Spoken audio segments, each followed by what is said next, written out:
Nasabat ang 102,000 pesos halaga ng shabu mula sa naarestong individual na kabilang sa regional target list sa isinagawang joint bypass operation sa Purokto, Barangay Kilikili, East Wao, Lanao del Sur noong ika-22 ng Nobyembre taong kasalukuyan. Kinilala ni PIDEA BARM Regional Director Benjamin Siricites III ang suspect na si alias Alan, 41 anyos. Naaresto ang suspect sa pinagsanib pwersa ng mga operatiba ng Philippine Drug Enforcement Agency BARM, Lanao del Sur Provincial Office, katuwang ang Wao Municipal Police Station at First Police Mobile Force Company, Lanao del Sur Police Provincial Office. Nasamsam sa operasyon ang 3 piraso ng heat seal transparent plastic sachet na naglalaman ng hinihinalang shabu na tumitimbang ng humigit kumulang 15 gramo at nagkakahalagang 102,000 pesos at bypass money.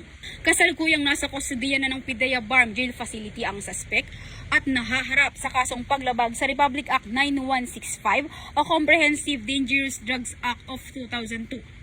Ang tagumpay ng operasyon ay bilang bahagi ng pinaigting ng kampanya ng PNP at PIDEA BARM laban sa iligal na droga, partikular sa pagtutok sa mga personalidad na sangkot sa mga iligal na aktibidad upang mapanatili ang isang ligtas at mapayapang Bangsamoro. Mula rito sa rehiyon ng Bangsamoro, ako si Patrolwoman Veronica Lagi, nagbabalita para sa Police News Network, alagad ng batas, taga-taguyod ng Balitang Pulis.